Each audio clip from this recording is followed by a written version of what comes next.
दिल्ली के चांदनी चौक में रातों रात बन गए हनुमान मंदिर पर अब सियासी चढ़ाई शुरू हो गई है। खुद को दूसरों से ज्यादा हनुमान भक्त बताने की होड़ लगी हुई है। कल बीजेपी की नेता मंडली भजन कीर्तन करते नजर आए थे। आज आम आदमी पार्टी नेता दुर्गेश पाठक पहुंच गए और ये वही जगह है जहां पर अदालती आदेश पर मंदिर गिराया गया। पुराने मंदिर से चंद मीटर की दूरी पर अब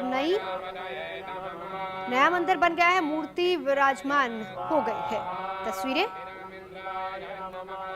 पूजा अर्चना की जा रही है। बीजेपी वर्सेस आम आदमी पार्टी।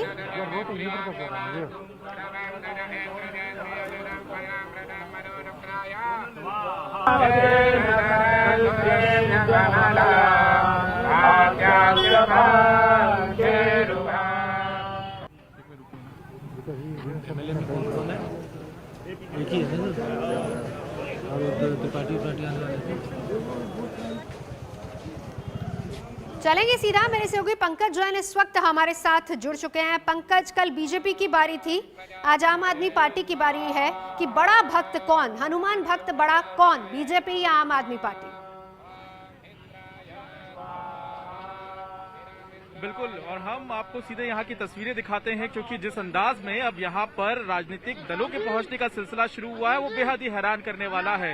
इसके पहले भी जब मंदिर को तोड़ा गया था अदालत के आदेश के बाद, तो हम यहाँ पर कवरेज करने के लिए पहुंचे थे। मंदिर समिति के लोगों ने आरोप लगाया था कि कोई भी राजनीतिक दल उनकी मदद के लिए सामने नहीं आया, लेकिन अब क्रेडिट वॉर शुरू हो गया है। देश की राजधानी में चांदनी चौक, जो कि सबसे ज्यादा भीड़ भाड़ वाला इलाका है और यहाँ पर बड़े स्तर पर लोग खरीदारी करने के लिए पहुंचते हैं, लेकिन अब अंदर आप तस्वीरें देख रहे हैं, जो पुजारी हैं वो यहाँ पर मौजूद हैं और सुबह से ही पुजारी जो हैं वो काफी व्यस्त हैं, क्योंकि यहाँ पर हमने उनसे पूछा कि आज आपका क्या शेड्यूल है, तो उन्होंने बताया कि आम आदमी पार्टी के जो नेता हैं वो यहाँ पर हवन करके जा चुके हैं। इसके बाद भारतीय जनता पार्टी के नेता एक बार फिर से यहाँ पर पहुंचेंगे और यहाँ पर हनुमान चालीसा का पाठ करेंगे। तो साथ ही साथ आज शनिवार है और ऐसे में यहाँ पर भक्तों का तांता लग गया। और खास बात यह है कि यहाँ पर खास तौर से ये गुब्बारे, यहाँ पर ये बैनर, झंडे लगाए गए हैं, पूरे मंदिर को यहाँ पर सजाया गया है। और दरअसल जहाँ हम मौजूद है ये आम रास्ते के बीच में एक फुटपाथ है,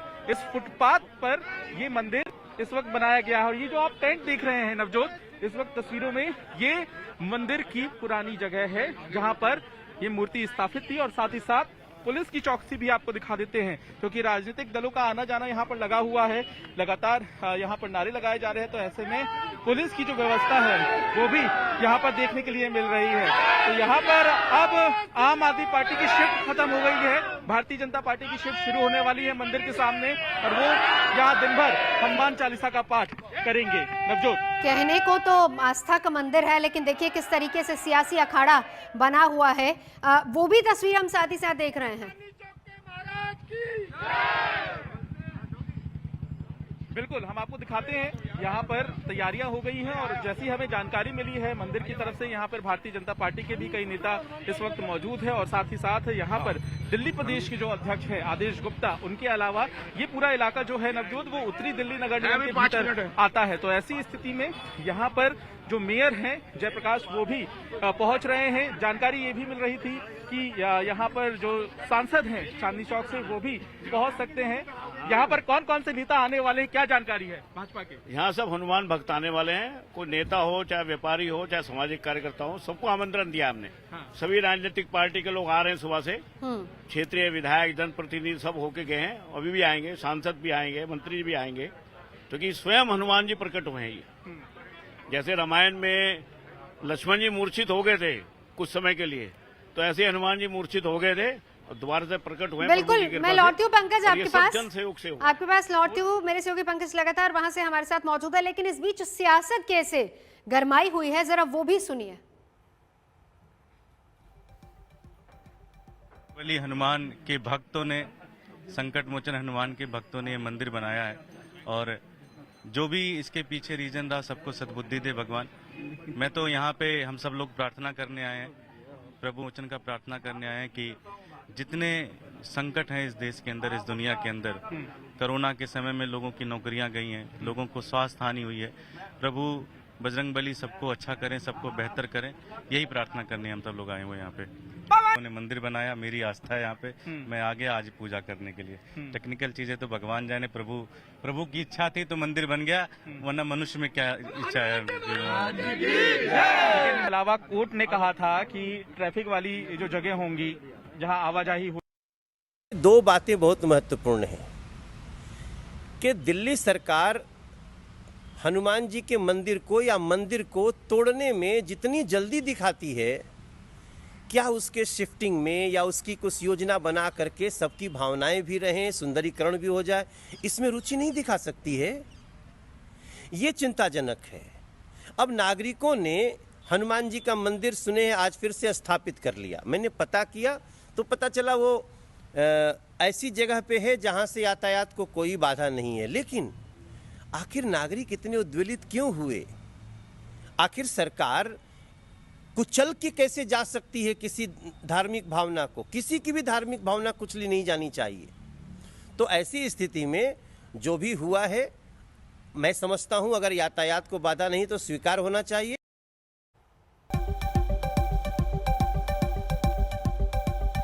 जब चीन के अपने ही घर में फजीहत होने लगी तो उसने गलवान का सच स्वीकार कर लिया। हालांकि उसने आधा अधूरा सच ही कबूल किया है। चीन को यह मानना पड़ा कि गलवान में उसके सैनिक मारे गए। भारत ने अपने कूटनीतिक दांव से न सिर्फ चीन को झुकाया बल्कि उसके झूठ की कलई भी खुल गई।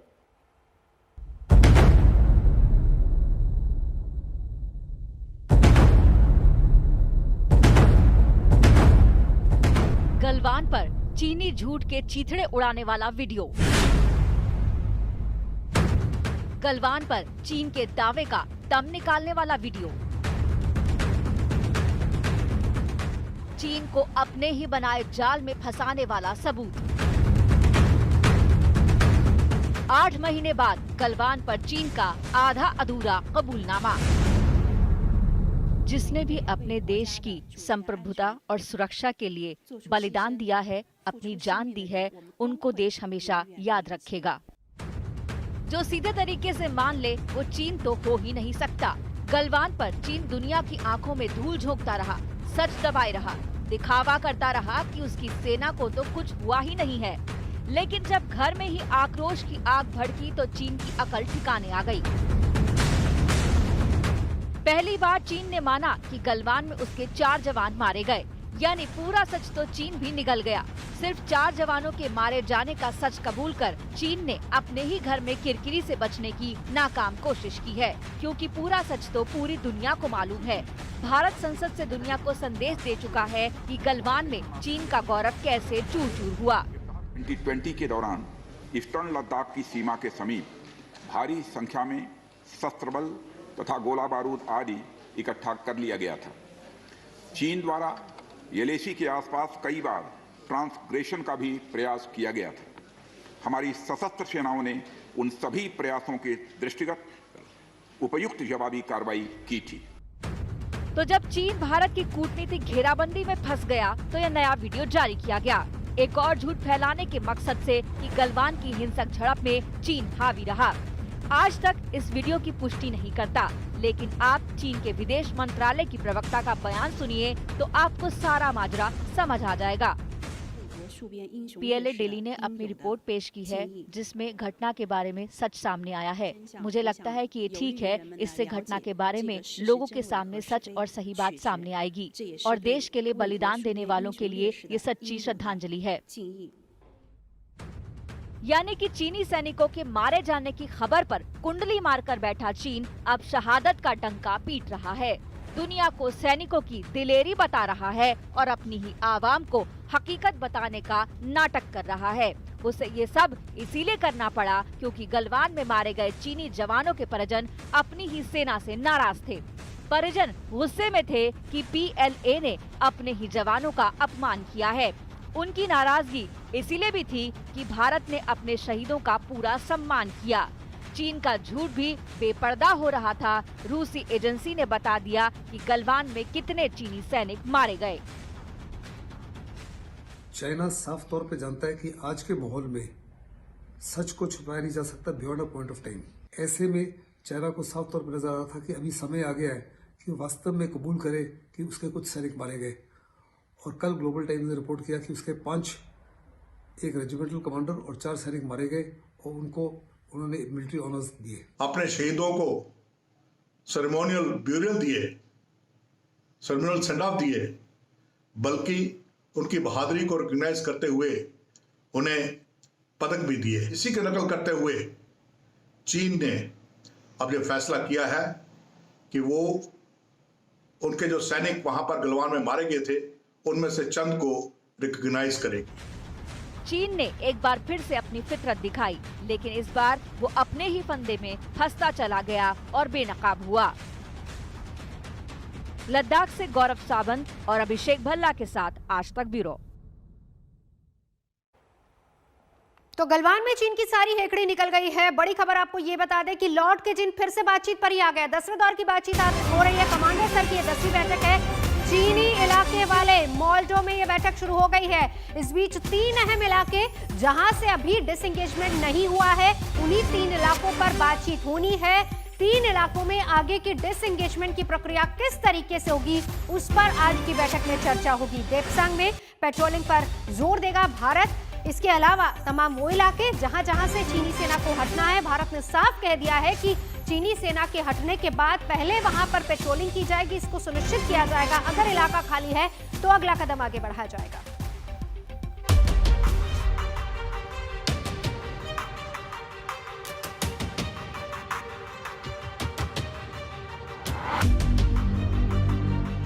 सदन को यह बताते हुए खुशी हो रही है कि हमारे इस अप्रोच तथा सस्टेन्ड टॉक्स के फलस्वरूप चीन के साथ पैंगोंग लेक के नॉर्थ एवं साउथ बैंक पर डिसएंगेजमेंट का समझौता हो गया है।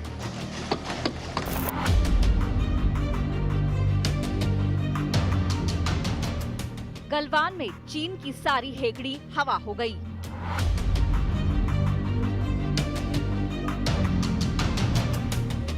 चीनी सैनिकों को तंबू लपेटना पड़ गया, बोरिया बिस्तरा बांधना पड़ गया। चीन को भारत ने दिलेरी दिखाई, हिम्मत और हौसला दिखाया और कूटनीति का कमाल भी दिखा दिया। चीन पर ऐसी चौतरफा मार पड़ी कि गलवान के बाद बाकी हिस्सों से सेना वापसी पर भी उससे बात करने को मजबूर होना पड़ा। चीन और भारत के बीच आज कमांडर लेवल की 10वीं बैठक हो रही है।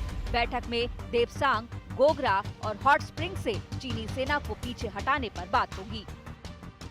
Army commander lieutenant general Y K Joshi ने आज तक से खास बातचीत में कहा कि डेप्सांग वो जगह है जिसमें भारत और चीन के बीच विवाद सबसे बड़ा है। प्रयास इन सभी समस्याओं को सुलझाने का होगा, लेकिन डेप्सांग में समय ज्यादा लग सकता है।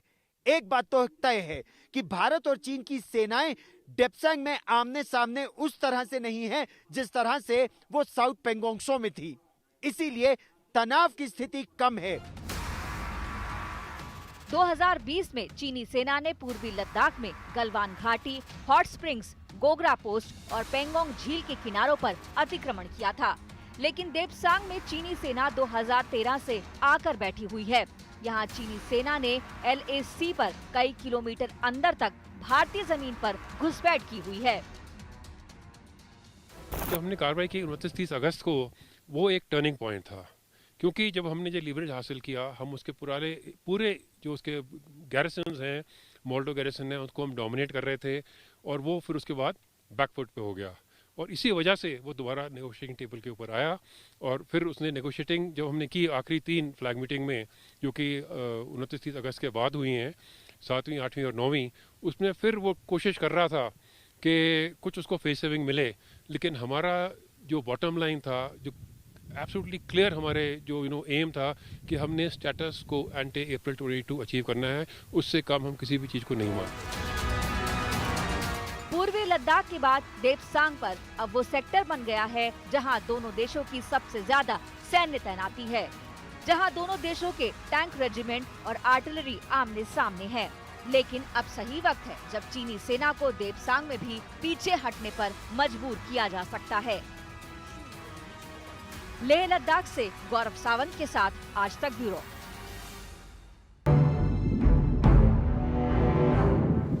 उम्र को रख पीछे, कुछ वक्त सिर्फ खुद के लिए। नमस्कार, मैं हूं अंजना ओम कश्यप। हमें उम्मीद है ये वीडियो आपको पसंद आया होगा। लेटेस्ट खबरों के लिए यूं ही देखते रहिए आज तक, और इस वीडियो के पसंद आने पर लाइक, शेयर एंड सब्सक्राइब करना ना भूलें।